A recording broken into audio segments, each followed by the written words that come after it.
Hello and welcome to my channel. I have another question, and the question is, what is the apocryphon of John?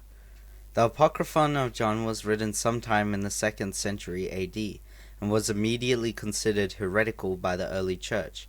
The text is typical of Gnostic religious beliefs, including a convoluted arrangement of spiritual beings and the claim that some people are gifted with special secret knowledge. The apocryphon of John claims falsely to be written by the Apostle John. Supposedly this book records a secret revelation given to John by Jesus. In it, the writer gives a dramatic, detailed account of what happened behind the scenes of creation, the fall of man, and the ministry of Jesus Christ. The work is sometimes referred to as the Secret Book of John. As a blatantly Gnostic text, the apocryphon of John is of little use in understanding early Christian spirituality or culture. It does, however, give great insight into the beliefs of early Gnostics.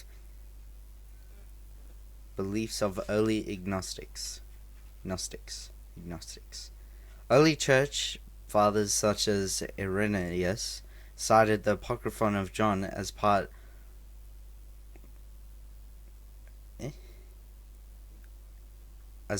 of their refutation of heresy. The underlying premises of the apocryphon of John is the same as agnostic spirituality in general.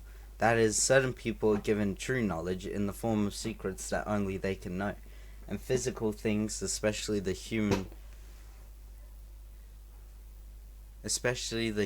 body and sexuality, are fundamentally evil and opposed to that which is good. The result of such teachings is an elaborate dualist mythology that contradicts history, inspired scripture, and Christian doctrine. According to the apocryphon of John, Jesus appeared to John shortly after the crucifixion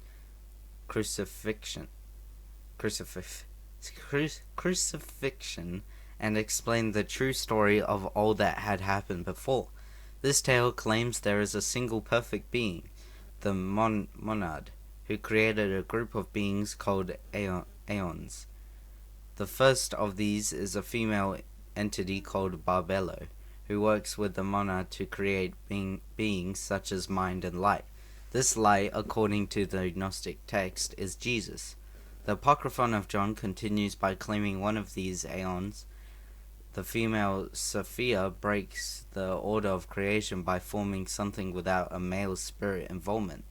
The result is a lesser group of spiritual beings called archons. Starting with the wicked Yaldabaoth. Since he is ugly, Yaldabaoth is hidden by Sophia and kept unaware of the existence of the aeons. He creates an entire world of his own, the world in which we now live, and postures as the god of that creation.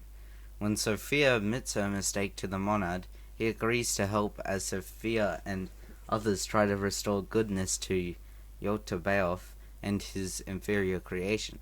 Their contact inspires Yaldabaoth's attempt to create another class of being, reflecting his vague impression of the monad. This being is Adam, the first man. Sophia then tricks Yaldabaoth into giving Adam the most crucial part of his spiritual existence. This makes the archons angry, so they trap Adam in Eden. In the twisted Gnostic version of Eden presented in the apocryphon of John, the tree of knowledge of good and evil is something legitimately good, but is concealed by jealous spiritual forces led by Yaldabaoth. Accordingly, the text claims it was Jesus who led Adam to eat of the tree. Not to be outdone, Yaldabaoth tricks Adam and Eve. Eve was accidentally created by Yaldabaoth from Adam into having sex and making more humans. By suppressing the knowledge of these newly born people, Yaldabaoth seeks to maintain control over an ignorant and imperfect world. In a series of conversational questions, John then asks Jesus about issues such as sin and salvation.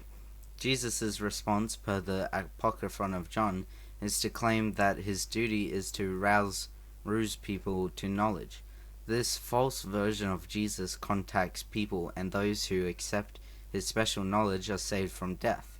Clearly, the content of the apocryphon of John contradicts the Bible and Christian teachings. It's not surprising, therefore, that it was never considered part of the inspired scripture. On the contrary, early church fathers denounced it as blatant falsehood. Despite its claims, its late dating and unorthodox doctrine disqualify the apocryphon of John from being written by the actual apostle John. Its most valuable use is as a tool for more fully understanding the claims of early agnostics, particularly in the context of the 2nd century. Thank you for listening to this question, and I'll see you next time.